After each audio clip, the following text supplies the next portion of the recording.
नमस्कार, मेरा नाम है राजीव कुमार बजाज NARKB और मैं हूं इस वक्त एडवोकेट प्रदीप नाम्बियार जी के साथ। प्रदीप जी नमस्कार। नमस्कार सर, नमस्कार। और हम दोनों हैं कहां पर? नेशन नाउ पर। और नेशन नाउ है हमेशा आपके साथ। प्रदीप जी, जो भजन लाल शर्मा जी, बिल्कुल, राजस्थान के मुख्यमंत्री, ऑल थ्री, कोई भी किसी ने नाम एक्सपेक्ट नहीं किया था। मतलब this is what Modi and Amit Shah are known for. all three states, sir. You know, all all three states. unexpected. This is amazing, really and truly amazing.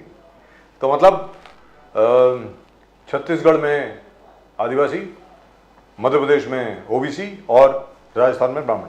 Yes, yes. तो शर्मा ब्राह्मण ही होते हैं ना? बिल्कुल। ख्याल है। एकदम। But all the same. And they are not concerned because I don't think, sir, चीज है कि Modi and Amit Shah and JP Nadda, they know that they have worked it out. The hard work that they have put in has achieved these results. So why will they fall into demands of any old senior leader, trying to pressurize them? The same thing happened to Shivraj Chauhan, जो जब उन्होंने थोड़ा initially meeting सब लेना शुरू कर दिया था कि मैं ये है, मेरा लाडली लड़की स्कीम है, बहना स्कीम है, उसके वजह से हो गया वगैरह वगैरह, they pulled him down and he had to give a official statement that he is not in the race. Yes. And the same thing happened. They're cutting down people to size because So in effect, all the appointees of the Advani Vajpayee era All out. are now gone. All gone. There is no one left. This is the new BJP, and it is with this new team Yes. that Mr. Narendra Modi and Amit Shah will fight the 2024 Exactly. elections. And in that, I think there are two issues which will play a major role. One, of course, is the Ram Mandir. जैसा कि आप यहाँ पर ना जाने कितनी मरतबा बोल चुके हैं प्रदीप जी। वो भी जनवरी 22 12:22 बोलते ही रहते हैं हमेशा हर मंच पर। 12:22 22 जनवरी प्राण प्रतिष्ठान पूजा रामलला की, मतलब के 496 साल के बाद रामलला अपने घर वापस आ रहे हैं। Exactly sir. वो 550 बोलते हैं, लेकिन असल में है 496। वो हर मंच में 550 बोलते हैं। ठीक है, वही उनके ऊपर है। 50 साल और लगा दीजिए, क्या इसमें क्या है। और दूसरी चीज, Pakistan occupied Kashmir. Exactly. Pakistan occupied Kashmir वापस आएगा भारत में, भले भारत को कुछ भी करना पड़े। अखंड भारत का पहला कदम। कहने का मतलब ये हुआ कि वो जो नक्शा लगा हुआ है ना पीछे, स्पीकर साहब के पीछे लोकसभा में, अखंड भारत का, उसकी तैयारी शुरू हो गई है। याद रख लीजिए। मतलब मोदी जी कुछ भी करते हैं बिना प्लानिंग के नहीं करते साहब। बिना सोचे समझे ना कुछ बोलते हैं ना कुछ करते हैं। और उसी के बारे में बात करने के लिए हमारे साथ हैं इस वक्त हमारे बड़े पुराने मित्र, बड़े दिनों के बाद नेशन नाउ में एक बार फिर लक्ष्मण सौजी साहब। लक्ष्मण सौजी साहब नमस्कार। नमस्कार। नमस्कार सर। हर हर महादेव। क्या बात है। हर हर महादेव। जय भवानी, जय शिवाजी। जय भवानी, जय शिवाजी। क्या बात। हर हर महादेव। क्या बात है सर, क्या बात है। तो जितनी अटकलें लगाई जा रही थी, जितने अनुमान लगाए जा रहे थे, सबको उल्टा करके भारतीय जनता पार्टी ने दिखा दिया कि भाई ये बीजेपी है, और मोदी जी ने दिखा दिया ये मोदी है। हराना मुश्किल ही नहीं, नामुमकिन है। क्या कहेंगे लक्ष्मण सौजी साहब? चुनाव परिमाण है, इसलिए हराना और जीतना हम जानते हैं, लेकिन ये दोनों के अलावा राष्ट्र सर्वोपरि मानकर राष्ट्र का उत्थान, ये मेन बिंदु है हमारा जी। इसके लिए चुनाव ये एक माध्यम है सिर्फ, जो 365 दिन, 5 साल, 10 साल, 20 साल जो चलता है, वो संगठन चलता है, विचारधारा चलती है। चुनाव ये एक परिमाण है उसका। दुरुस्त बात जी। हमको सब समाज को साथ में लेकर राष्ट्र का उत्थान करना जरूरी है। हम स्वतंत्रता के अमृत महोत्सव में हम चल रहे हैं अभी, तो शताब्दी की तरफ हमको जब जाना है तो अगले 25 साल में कहां जाना है, इसका एक ट्रेलर है जी। बिल्कुल दुरुस्त बात। जी। और ये ट्रेलर जो है, ये ट्रेलर ही इतना जबरदस्त है कि फिल्म कैसी होगी मालूम नहीं। और फिर एक और चीज के ऊपर आपको बहुत बहुत शुभकामनाएं, आपको मुबारकबाद। सुप्रीम कोर्ट ने भी मोहर लगा दी कि 5 अगस्त 2019 को जो आर्टिकल 370 रिपील किया गया था और एब्रोगेट किया गया था, सिर्फ रिपील ही नहीं, एब्रोगेट किया गया लोकसभा से, वो बिल्कुल लीगल था, बिल्कुल कानूनी ढंग से हुआ। जबरदस्त, फैंटास्टिक। मतलब जितने लोग अभी तक, और सर- मुझे तो ये समझ में नहीं आता लक्ष्मण साहू जी साहब, शायद आप समझा दें, आखिर ये लोग चाहते क्या हैं? कि कांग्रेस के लोग चाहते हैं कि आर्टिकल 370 वापस आ जाए? मतलब क्या, मेरी समझ के बारे, आपको ऐसा नहीं। लगता है? कांग्रेस का एजेंडा स्वतंत्रता के पहले मंत्रिमंडल से ही फिसला हुआ है। जी सुभाष चंद्र बोस और वल्लभ भाई पटेल का जिस तरह से कमी, ऐसा नीचा दिखाया गया उनको, उनकी राष्ट्रीय विचारधारा को, उनके स्वतंत्रता आंदोलन को, और जिस तरह से सत्ता हासिल करने के लिए कांग्रेस के नेता लोगों ने पहले से जो रुचि दिखाई, तो रुचि दिखाई जब जहां तक ठीक है, लेकिन जहां जो एक विचारधारा के साथ भारत का निर्माण करना चाहिए था वो नहीं हुआ, और उसका बहुत जल्द ही उसका परिणाम दिखने लगा। पहले मंत्रिमंडल में स्वतंत्रता के बाद नेहरू जी के मंत्रिमंडल में से डॉक्टर बाबा साहेब आम्बेडकर ने इस्तीफा देना, डॉक्टर श्यामा प्रसाद मुखर्जी ने इस्तीफा देना, ये जो बातें थी ये जी। जहां से लेकर चालू हुआ है, कांग्रेस का रवैया क्या था जब भी मालूम पड़ गया ना हमको, जी भारतवासियों को।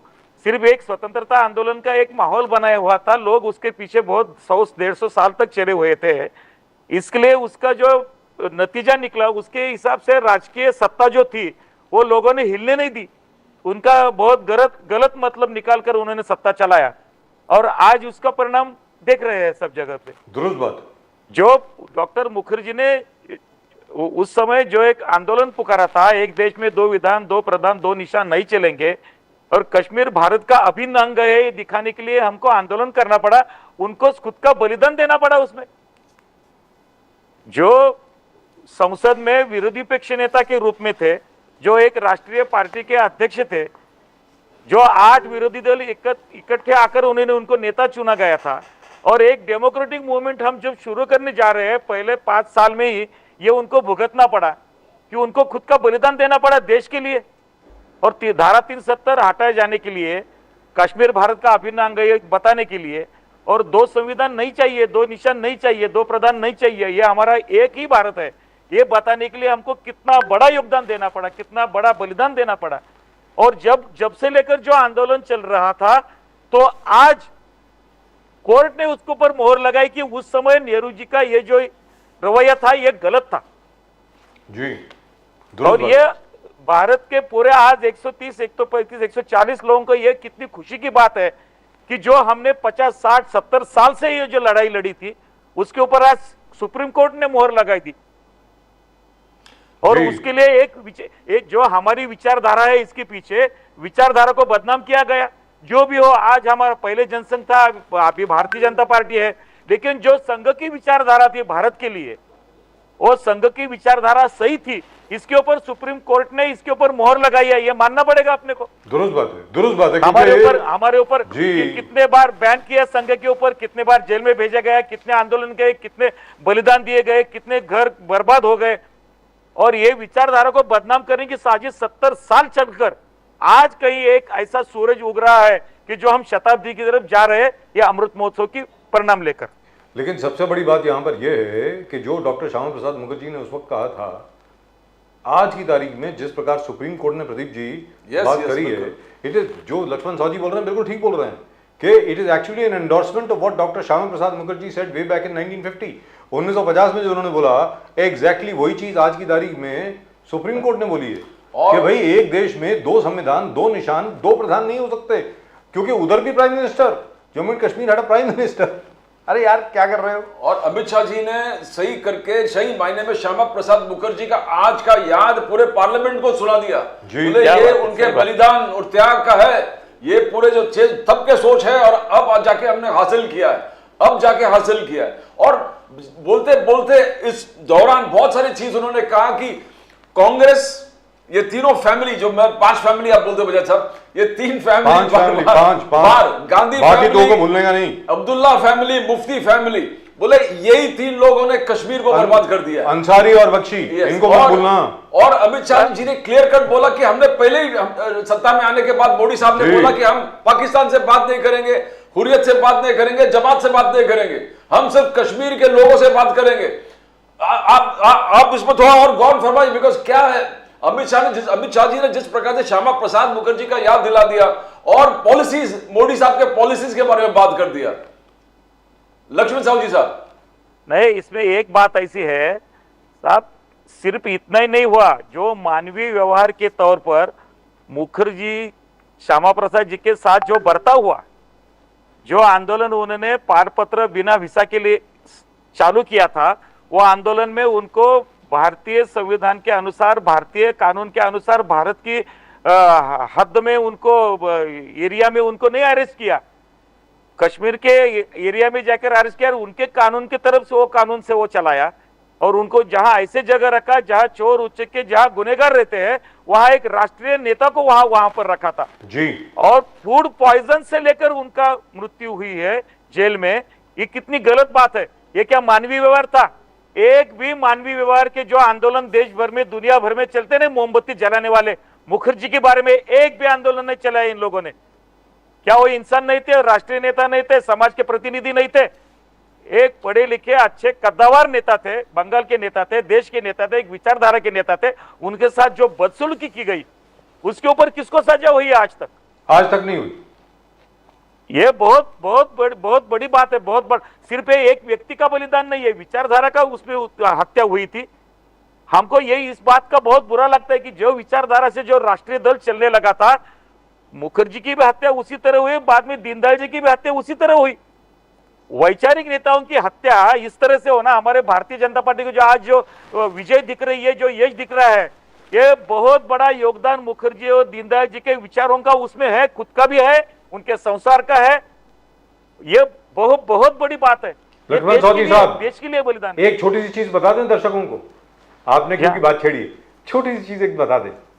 जिस चीज का जिक्र अभी लक्ष्मण सावजी साहब कर रहे हैं, मैं जरा सरल भाषा में अपने दर्शकों को बता दूं।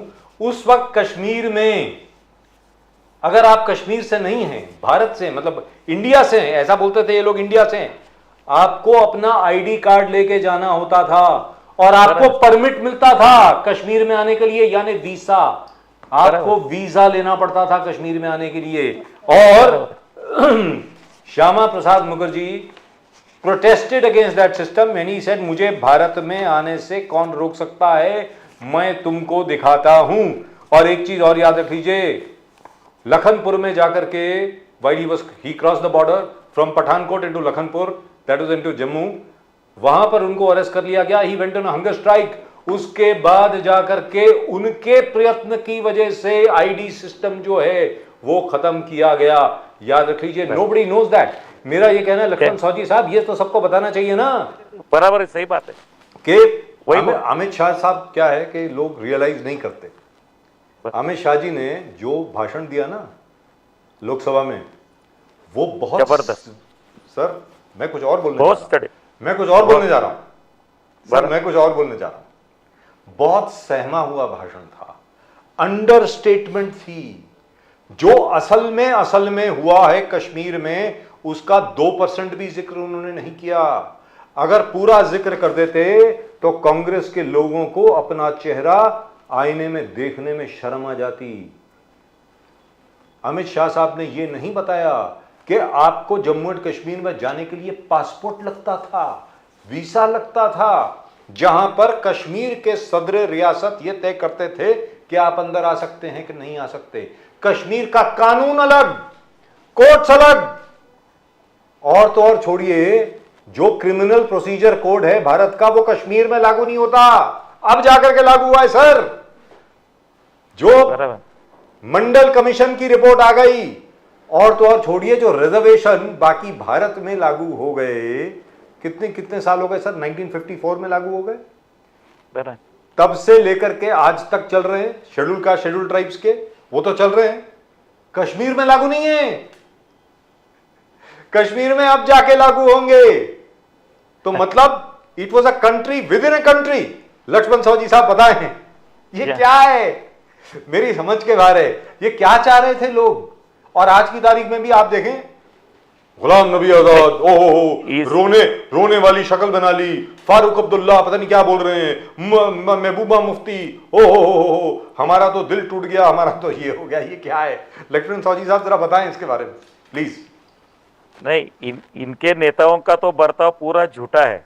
देश के प्रति कोई निष्ठा नहीं है। उन्होंने उनका बिजनेस चलाया 50 साल इन 3 खानदानों ने जी चलाया।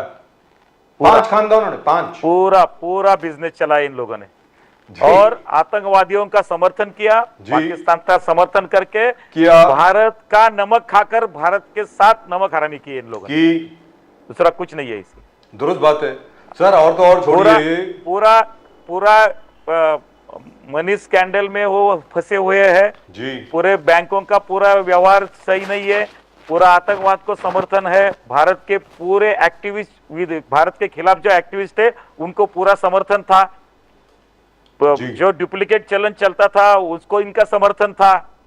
ये इनके राष्ट्र के साथ राष्ट्रीय कोई नीति नहीं थी इनकी, सिर्फ बिजनेस बिजनेस एंड बिजनेस, सिर्फ खुद के खानदान को बड़ा किया, पब्लिक को उन्होंने पूरा नंगा करके रख दिया था। अरे सारे स्कूल इनके नाम पे हैं, सारे कॉलेज इनके नाम पे हैं, सारे हॉस्पिटल इनके हैं।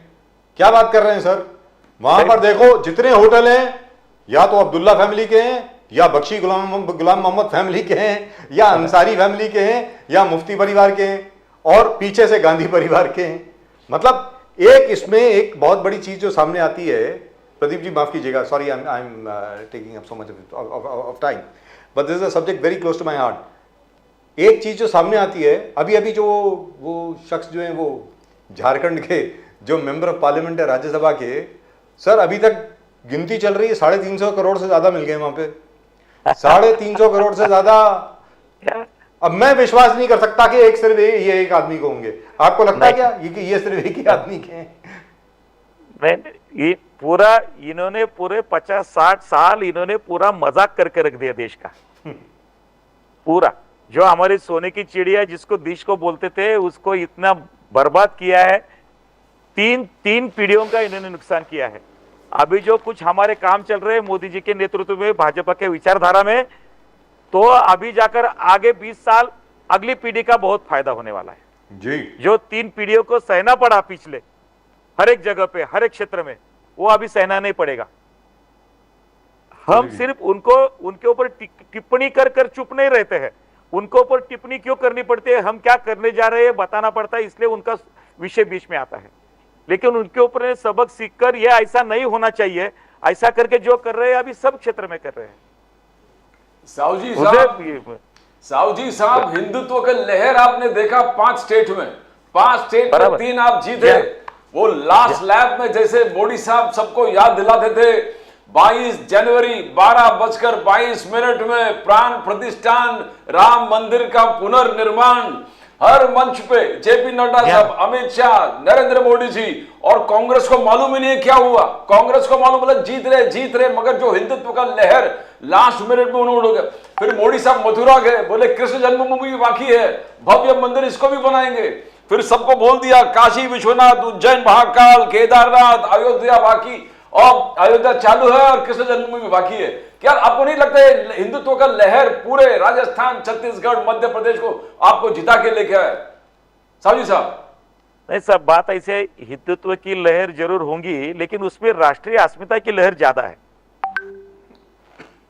सिर्फ धार्मिक आधार पर हम नहीं चलते हैं।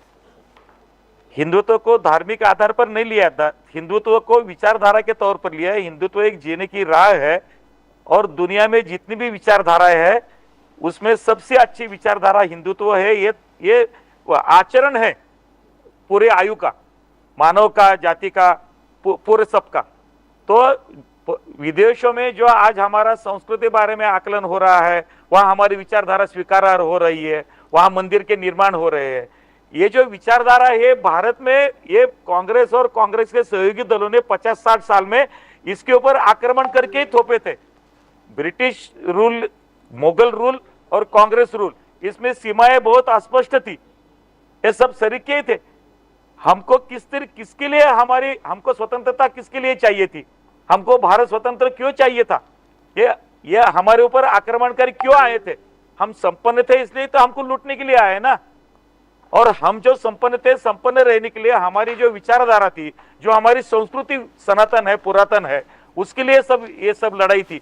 तो ये लड़ाई के मुद्दे पूरे बुनियाद पर सब छोड़ दिए और सिर्फ सत्ता का एक दुकान चलाकर इन्होंने सत्ता चलाई, और सत्ता से पैसा, पैसा से सत्ता, सत्ता से पैसा, पैसा से सत्ता करके एक बुरी गरीबी और अमीरी की बड़ी बीच में एक दरार बन गई। ये बहुत बहुत बुरा था। सब क्षेत्र में हमको पीछे क्यों लौटना पड़ा, सब क्षेत्र में हम आगे क्यों नहीं गए 50-60 साल में। ये सब सोचने वाली बात है। और इसलिए मैं बोला ये जो चुनाव है ना, ये राष्ट्रीय अस्मिता पर लगाई हुई मुहर है। ये लोग सब राज्य के ये हिंदुत्व बोलकर सिर्फ हम हिंदुइज्म के ऊपर नहीं चल रहे हैं। ये एक राष्ट्रीय विचारधारा और राष्ट्रीय राम मंदिर का निर्माण ये राष्ट्रीय अस्मिता का मुद्दा था हमारा। जो 2.5 साल 3 साल पहले, ईस्वी सन से भी पहले, जहां जहां विदेशों में जो चलन थे, जो करेंसी थी, उसके ऊपर रामायण के चित्र है, रामायण की मुद्रा है, राम की मुद्रा है। लेकिन हमारे चलन में राम की मुद्रा इनको लाने में शर्म आती थी। ये कौन सी विचारधारा थी कांग्रेस की? राम काल्पनिक है, राम नहीं है बोलने के लिए 30-30 वकील लगाए इन्होंने कानून के तौर पर कोर्ट में। इसलिए ये इसको नकारा गया और इसको स्वीकारा गया। ये नतीजा है, ये रिजल्ट है। सर एक और चीज है, एक छोटी सी बात मैं आपके सामने रखना चाहता हूं। जहां तक श्यामा प्रसाद मुखर्जी का प्रश्न है, प्रदीप जी सुनने वाली बात है, वेरी इंटरेस्टिंग। अभी क्या है कि भारतीय जनता पार्टी को एक आता था हिंदू पार्टी है, बिल्कुल हिंदू है, स्वर्ण जाति की पार्टी है वगैरह वगैरह। सर आपको याद होगा, पता नहीं आपको याद है कि नहीं, मुझे मालूम नहीं है, क्योंकि it is Shyama Prasad Mukherjee who fought for the return of the relics of the 2 disciples of Gautam Buddha. Gautam Buddha के जो 2 शिष्य थे उनके अवशेष पाए गए थे by sir Alexander Cunningham in the stupa at Sanchi, और वो ले गए थे उनको लंदन। श्यामा प्रसाद मुखर्जी उनके लिए लड़े, कोर्ट में केस फाइल किया, लंदन में जाकर के आर्ग्यू किया, और वो अवशेष जो हैं दोनों शिष्यों के, I forgot their names, let me just check if I have the names right here, the relics of सारिपुत्रा and मौदगल्यायना, ये दोनों के अवशेष जो थे उनको फिर वो थाईलैंड लेके गए, चाइना लेके गए, कोरिया लेकर के गए, और आज ये दोनों शिष्यों के, महात्मा बुद्ध के दोनों शिष्यों के अवशेष वापस सांची स्तूपा में, जो मध्य प्रदेश में है, the grand stupa at Sanchi, वहां पर वापस रखे गए। किसने रखे? श्यामा प्रसाद मुखर्जी ने। श्याम मुखर्जी ने रखे जी। तो मेरा ये कहना है सर, ये सब बातें मुझे लगता है कि और लोगों को बतानी चाहिए, आपको लगता नहीं है क्या ये सब? जी हाँ, बिल्कुल नहीं, इसके क्योंकि even I didn't know this, by the way I also came to know it only recently. भारतीय राष्ट्रीय अस्मिता के जो मुद्दे थे जी, पहले से लेकर सब क्या हो गया, ये कांग्रेस की विचारधारा ने हमको स्वतंत्रता आंदोलन को भी एक भटकने का बहुत प्रयास किया, लेकिन उनको भटकने नहीं दिया। ये लोगों का ये योगदान है उसमें। क्या हमारा राष्ट्रध्वज क्या था पहले? हमारा राष्ट्रध्वज मैडम कामा के हाथ में जो पहले बार रखा गया था उसके ऊपर 8 कमल थे। जी थे। ये राष्ट्रीय अस्मिता थी हमारी। आज हमारा चुनाव चिन्ह है, ये पॉलिटिकल चुनाव चिन्ह ये ऐसा नहीं आया है, ये हमारी अस्मिता है देश की। हम राजनीति के लिए राजनीति में नहीं है, सिर्फ ये एक माध्यम है हमारा। आज मुखर्जी जी का सपना, श्यामा प्रसाद जी का और दीनदयाल जी का अंत्योदय का सपना, आज मोदी जी, शाह और जो पूरा हमारा जो मंत्रिमंडल है, जो इसमें हर एक मंत्रिमंडल में मंत्री जो खाते के जो काम कर रहे हैं, चाहे कोई भी क्षेत्र में हो, उस दिशा से जा रहे हैं। और वो दिशा हमारी पहले से है, हमारी सही दिशा, स्पष्ट नीति, ये जो हमारी स्लोगन थी अटल जी से लेके आडवाणी से लेके जब से आज तक, तो हम सही रास्ते पे चल रहे हैं और उसका नतीजा बोल के ये अभी ये रिजल्ट आए हैं। पूरा कोशिश किया ये चुनाव में हमको हराने का, देश में और विदेश में साजिश रची गई। राहुल गांधी के प्रेस कॉन्फ्रेंस कहां हो गए सर? फॉरेन में हो गए प्रेस कॉन्फ्रेंस, हमको बदनाम करने के। भारत जोड़ो की यात्रा निकली, जब G20 का पूरा एक शिष्टमंडल भारत भर में घूम रहा था, उस वक्त ये हमारी बदनामी करते घूम रहे थे पूरे हिंदुस्तान की, भारत की। जी, ये राष्ट्रीय नीति नहीं होती है विरोधी पार्टी की, विरोधी दल की। हमको कहीं भी बदनामी लेकर कोई कोना उन्होंने कोई खाली नहीं छोड़ा। और ये चुनाव में हम हारेंगे, इसके लिए पूरे प्रयास किए विरोधी दल में, देश में और देश के बाहर भी। पाकिस्तान में जाते थे, हमको मोदी को हराने के लिए भारत में, इंडिया में मदद करो खोल के। ये कोई आसान नहीं है। ये विजय सिर्फ एक महीने में नहीं रख सकते हम। ये विजय की 100 जो अलग अलग बातें हैं। उसमें यह भी बात है कि इन्होंने कहीं का नहीं छोड़ने के बाद भी लोगों ने हमको समर्थन दिया है, हमारी विचारधारा को समर्थन दिया है, हमको हमारे काम को समर्थन दिया है, हमारी योजनाओं को स्वीकार किया है। ऐसी सारी बातें इसमें है। नरेंद्र मोदी, इसमें Modi guarantee versus Rahul Gandhi guarantee चल रहा था। Modi guarantee versus Rahul Gandhi guarantee, और राहुल गांधी बहुत कॉन्फिडेंट था, बोले मेरे तरह तरह के योजनाएं, गरीब कल्याण स्कीम्स है जो कर्नाटक में हमने इतना फेमस कर दिया, उसे मैं जीत पाऊंगा। मगर आखिरकार सब स्टेट में दिखा दिया कि मोदी गारंटी पर विश्वास है और राहुल गांधी जी राहुल गारंटी को रिजेक्ट कर दिया। कैसे देखते हो आप सभी साहब? नहीं, मोदी गारंटी को स्वीकार किया, ये तो है ही। अभी मोदी जी के हर स्टेट में जो भी भाषण हुए, जो भी जिस तरीके से कार्यकर्ताओं की मेहनत, जिस तरह पे से राजकीय राजनीति का रवैया अपनाया और जिस तरह पे जो योजनाएं नीचे पब्लिक तक गई, मध्य प्रदेश में हो, राजस्थान में हो, छत्तीसगढ़ में हो, छत्तीसगढ़ का तो क्रांतिकारी निर्णय है साहब। पूरी आदिवासी जनता ने तय किया भारत का नेतृत्व कौन होगा। ये एक एग्जाम्पल है, एक सैंपल है छत्तीसगढ़ ये पूरे भारत के, हिंदुस्तान के 2024 के महाविजय के लिए। छत्तीसगढ़ का विजय सिर्फ छत्तीसगढ़ का नहीं है, उनके वो आदिवासी जनता ने ठान लिया कि अभी देश कैसे चलेगा, कौन चलाएगा। ये मोदी की गारंटी है। राहुल गांधी की क्या गारंटी, क्या वारंटी है? कुछ भी नहीं है। जहां भारत जोड़ो बोलते बोलते हर एक स्टेट में जाकर वहां के अस्मिता को ठेस लगाना, महाराष्ट्र में सावरकर जी को बदनाम करने में चले गए। महाराष्ट्र में क्या किया भारत जोड़ो में? अभी भी ये 3 स्टेट में जहां जहां भारत जोड़ो आंदोलन किया, जहां जहां भारत जोड़ो की यात्रा गई, वहां हमने विजय हासिल की है भारतीय जनता पार्टी ने। ये मोदी की तेलंगाना को छोड़ के साहू साहब, तेलंगाना में हमको ज्यादा ध्यान देना पड़ेगा संगठन के लिए। लेकिन आपकी परफॉर्मेंस बहुत अच्छी रही है प्रदीप जी। आपकी परफॉर्मेंस बहुत अच्छी रही है। 1 सीट से 8 सीट मिली है सर, और आपके जो आपका वोट शेयर बहुत बड़ा है। नहीं, लेकिन नहीं, हमको ज्यादा उम्मीद थी। और हम हाँ, क्या है वहां का जो एजेंडा चला है उन लोगों ने, जैसा एजेंडा उन्होंने धार्मिक स्तर पर चलाया, हम धार्मिक स्तर पर हमारा एजेंडा वहां नहीं चलाया। हमने वहां विकास का मुद्दा लेकर हम चले थे, तो विकास का मुद्दा तेलंगाना में पीछे पड़ गया और धार्मिक मुद्दा जाकर दोनों को भी वोट डिवाइडेशन में उन दोनों को ज्यादा यश मिला है। ये सोचना पड़ेगा इसके बारे में। तेलंगाना का विषय जो है वो विकास के मुद्दे पर नहीं हुआ है। जो बड़ी मात्रा में उन्होंने गलत पैमाने पे जिन्होंने जैसे जो विचारधारा पे काम किया, जो विचारधारा पे उनका एजेंडा चलाया, अभी जो जहां विजय का जश्न चला तो वहां तिरंगे पे उनका उर्दू लाइन में क्या कलमा दिखा रहे हैं वो। ये नेशनल एजेंडा है हमारा। ये दिशा से चुनाव गया तेलंगाना का।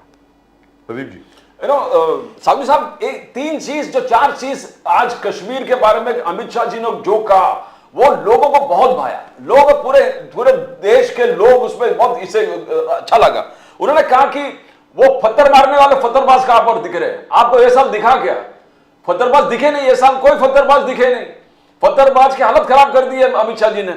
दूसरे बोले कि कोई आतंकवाद मरता है तो उसके जनाजा में 4-5 हजार लोग आते थे, 4-5 हजार लोग उस जनाजे में चलते थे।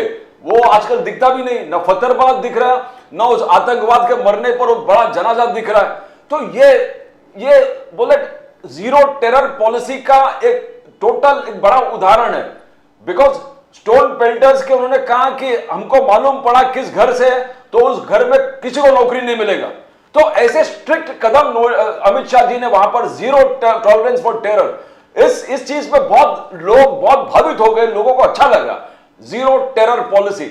साहब जी साहब, सब बात ऐसी 370 का जो नतीजे हुआ रद्द करने के बाद, तो हर एक क्षेत्र में जो बदलाव हुए है ना, पहले एक डर का माहौल था, कभी भी आतंकवादी कहीं से भी आकर हमला करेंगे, एक डर का माहौल था। तो ये डर का माहौल कम हो गया। अभी थिएटर वहां अच्छी तरह चलते हैं। उन्होंने बताया अपने भाषण में 14 थिएटर के लिए परमिशन मांगी है, यानी उनको इतना भरोसा होगा कि अभी थिएटर चालू करेंगे तो चालू हो जाएगा। अब उसके लिए लोन एप्लीकेशन आ रहे हैं। ये जो एक भरोसा बैठ गया सिस्टम के ऊपर, प्रशासन के ऊपर और सुरक्षा के ऊपर, ये बहुत बड़ी बात है। सर शोपियां, सर एक जगह है शोपियां, जहां पर हर दूसरे दिन तीसरे दिन टेरर इंसिडेंट्स हुआ करते थे। सर वहां पे मल्टीप्लेक्स खुला हुआ है, लेटेस्ट पिक्चर दिख रही है वहां पे अभी। रात के सही डेढ़ बजे तक लोग बाहर होते हैं। नहीं, अभी का पूरा वातावरण जी ऐसा है जो जिसके ऊपर वहां की जो उनके सौंदर्य के लोग कश्मीर के चाहते थे, जो पर्यटन में लोग जाते थे, उसके ऊपर बहुत असर हुआ था। अभी पर्यटन बढ़ गया है सबसे ज्यादा। अभी सर 1947 के बाद सबसे ज्यादा टूरिस्ट पहुंचे इस साल। बराबर। अब इसलिए ना, तो ये जो करीब करीब सब क्षेत्रों में, चाहे स्कूल में हो, कॉलेज में हो, व्यापार में हो, जर्नी में हो, सामाजिक अभिसरण प्रक्रिया में हो, ये जो है वहां का माहौल पूरा बदल गया है। और ये लोग वहां जो रहते हैं वो जानते हैं, वो मानते हैं, इसलिए वो भी अभी मोदी का गुणगान ही गाते हैं। और कश्मीर में ट्रेन चल रही है सर, रेलवे कश्मीर में ट्रेन चल रही है, ट्रेन। बराबर है, सही नहीं, वो यातायात का तो पूरा जी। जो हमारे मोदी जी भी है, गडकरी जी भी, जो टनल का जो निर्माण हुआ है, रास्ते का हुआ है, कम्युनिकेशन का जो प्रसार माध्यमों का हुआ है, ये जो पूरी बढ़त हो गई है चारों तरफ से। और रियासी में it is the highest, now it is functional, the highest railway bridge in the world. सबसे ऊंचा रेलवे ब्रिज जो है अभी चल रहा है, ऊंचा, बराबर, वर्ल्ड रिकॉर्ड हो गया उसमें। जी। तो मेरा ये कहना है कि लोगों को ये इट इज वेरी क्लियर, ये आर्टिकल 370 को लेकर के मुझे तो अभी तक समझ में नहीं आता कि ये आखिरी सवाल है मेरा सर आपसे, प्रदीप जी और कुछ पूछना चाहें तो पूछें। मैं आपसे सिर्फ यही पूछना चाह रहा हूं कि देखिए साहब, कांग्रेस जो है 1885 की पार्टी है, 1885 में 1885 में गठन हुआ था कांग्रेस का। और कांग्रेस कितने साल तक कांग्रेस ने हुकूमत करी है, अलग अलग स्टेट्स में करी है, भारत में करी है। तो कांग्रेस को इतना तो मालूम होगा ना सर कि आर्टिकल 370, पूरा देश चाहता था कि आर्टिकल 370 को वापस लिया जाए, कि आर्टिकल 370 चुभता था हर एक को, हर भारत के नागरिक को, हिंदू हो, मुसलमान हो, सिख हो, ईसाई हो, जैन हो, कि ये क्या है यार, भारत के अंदर एक और देश है, ये क्या मतलब है? मैं आपसे जानना चाह रहा हूं। तो फिर कांग्रेस के लोग जो हैं आज ऐसी बातें क्यों कर रहे हैं, मेरी समझ में नहीं आ रहा। कांग्रेस वाले बीच बीच में जाकर कश्मीर में और कश्मीर के बाहर कहीं भी बोलते हैं अगर हम सत्ता में आएंगे तो 370 फिर लागू करेंगे। सर पार्लियामेंट में बोला है अभी। ये जो उनका स्टेटमेंट था, उसका नतीजा तो ये रिजल्ट है अभी 3-4 राज्यों के। तो उनको हो क्या गया है? आया है, ये भी एक नतीजा है। कांग्रेस वाले बोलते हैं हम आएंगे तो हम फिर लागू करेंगे। ये इतना शेख चिल्ली मैं देखा ही नहीं दुनिया में, राजनीति में। तो और क्या जो गठबंधन गठबंधन सनातन धर्म के खिलाफ नहीं, भारत के खिलाफ होगा ना। ये तो मेरी समझ में नहीं आ रहा। या तो लोगों को मुझे लग रहा है कोई गलत एडवाइस दे रहा है, इनको क्या कर रहा है। अब हमारे आदरणीय सामान्य, क्या नाम है उनका सर, वो बड़े अच्छे शशि थरूर साहब, वो बोलते हैं कोई टेंशन नहीं है, हर स्टेट का अलग अलग संविधान हो, उसमें क्या है। अरे यार, हे महाप्रभु, के वापस भारत को 300 रियासतों में बांटना है क्या कर रहे हो यार। शशि थरूर जी इतने होशियार नेता है, इतने पढ़े हुए हैं, इतना स्टडी है उनका, फिर भी गुलामगिरी की जो मानसिकता पहले से है ना, वो एक उनके दिमाग में है ही। उसके वजह से उनका जितनी सारी अच्छी बातें हैं उसके ऊपर ढक्कन। लेकिन खबर तो ये आ रही है कि शशि थरूर साहब सीधा अभी बीजेपी में जा रहे हैं, ये भी सुन लीजिए। पहले आपको कांग्रेस में करेंगे क्या? मैं अंदर की खबर दे रहा हूँ। नहीं, शशि थरूर जी के जितने भी मैंने भाषण पढ़े हैं, सुने हैं, वो एक वैचारिक नेता है जी। उन्होंने ऐसे गुलामगिरी की मानसिकता में जाना ठीक नहीं है जी। मुझे लग रहा है कि जा रहे हैं, मगर सबसे ज्यादा फिक्र संजय राउत को है जी। संजय राउत नहीं वो राहुल गांधी अपनी इतनी अच्छी चर्चा चल रही है, उसको ग्रहण लगाना चाहते हैं क्या? जो टाइम पास के लिए लोग रहते हैं उनमें से वो एक है। उनको राष्ट्र की, न देश की, न पार्टी की, न समाज की क्या पड़ी है उनको। वो कहते हैं कि राहुल गांधी के इर्द गिर्द सब मोदी साहब के आदमी लोग हैं। वो खुद कहने लगे। संजय राउत का एक ही योगदान है, उद्धव जी ठाकरे को सोनिया गांधी, राजीव गांधी के तस्वीर के सामने अगरबत्ती जलाने के लिए लगाया उसने। ये उसका योगदान। लक्ष्मण साहू जी साहब, बहुत बहुत धन्यवाद आपका हमारे साथ जुड़ने के लिए। आपको एक बार फिर बधाई, और बहुत बहुत बधाई। बड़ी अटकलें लगाई जा रही थी कि वसुंधरा राजे जी ने क्या बगावत कर ली और ये कर लिया, और न जाने मध्य प्रदेश में क्या होगा, इधर क्या होगा, इधर क्या, ऐसा कुछ नहीं हुआ। हम कल ही बोल रहे थे, हमारी पार्टी जिस तरह से चलती है, सबका साथ, सबका विकास, सबका विश्वास और सबका प्रयास, तो ये सिर्फ स्लोगन नहीं है, हमारी संगठन में भी है, प्रशासन में भी है और बाहर भी है। तो ये पूरी दुनिया के लिए सबक है कि आज सबसे ज्यादा मेंबर होने वाली पार्टी दुनिया में भारतीय जनता पार्टी है और इतना बड़ा अनुशासन चलाती है कि ये व्यक्ति पर्सन ओरिएंटेड नहीं है, ये थिंक ओरिएंटेड पार्टी चलती है। और ये नया भारत, नए बीजेपी और नया समाज और नई दिशा, सही दिशा स्पष्ट नीति के तौर पर चल रही है। इसका हमको सबको नाज होना चाहिए। क्या बात है साहब। लक्ष्मण साहू जी साहब, बहुत बहुत धन्यवाद आपका। लेकिन सिर्फ एक छोटी सी चीज़ है, पता नहीं आपको मालूम है कि नहीं, चलते चलते आपको बता दूं सर, हमारे नए मुख्यमंत्री जो हैं मध्य प्रदेश के, यादव साहब, मनोज यादव साहब, यही ना नाम उनका, मोहन यादव जी, वो उज्जैन से हैं सर।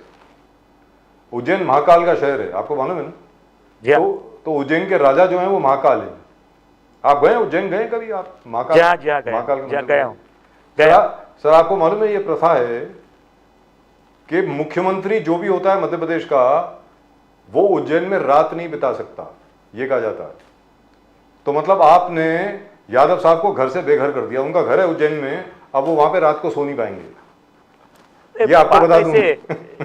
जब उनका लोक प्रतिनिधि के नाते पहले ये रात नहीं पहले 3 टर्म निकाले वहां पे उन्होंने। वो एमएलए ठीक है, एमएलए ठीक है, चप्पा मालूम है उनको। बतौर मुख्यमंत्री रात को नहीं सो सकते वहां पे। बात ऐसे नहीं, वो काम के लिए तैयार है ना जी, काम के लिए तैयार है। तो अब अगर उनको जब बनाया है तो ये सब सोचा होगा। उनको अब भोपाल में ही सोना पड़ेगा, लग रहा है साहब। चलिए, बहुत बहुत धन्यवाद आपका सर, नमस्कार सर। बहुत दिनों के बाद, बड़े दिनों के बाद। और सौदी साहब क्या बढ़िया लग रहे हैं सर, देखिए ना, जबरदस्त। जय भवानी, जय शिवाजी, जय भवानी। ये बीजेपी का जीत आपका वो इसमें आ गया, प्रेम में आ गए। बिल्कुल 20 साल उम्र कम हो गई है लक्ष्मण साहू जी साहब की, लग रहा है बिल्कुल यंग मैन हो गए बिल्कुल। Thank you very much sir, नमस्कार। Thank you sir. Really lovely. And by the way, there's one more story about Ujjain. Ujjain के साथ में आगे लग करके एक अशोकनगर है प्रतीक। ओके। अशोकनगर में ये कहा जाता है कि जो भी मुख्यमंत्री वहां पर जाता है, जिस भी स्टेट का हो, ओके, अगर वो वहां जाकर के रैली करता है ना, तो उसकी कुर्सी चली जाती है, ये कहा जाता है। तो the last person who held a rally there was Yogi Adityanath. Okay. तो अब पता नहीं क्या होने वाला है यूपी में, मुझे मालूम नहीं है, लेकिन प्रथा है।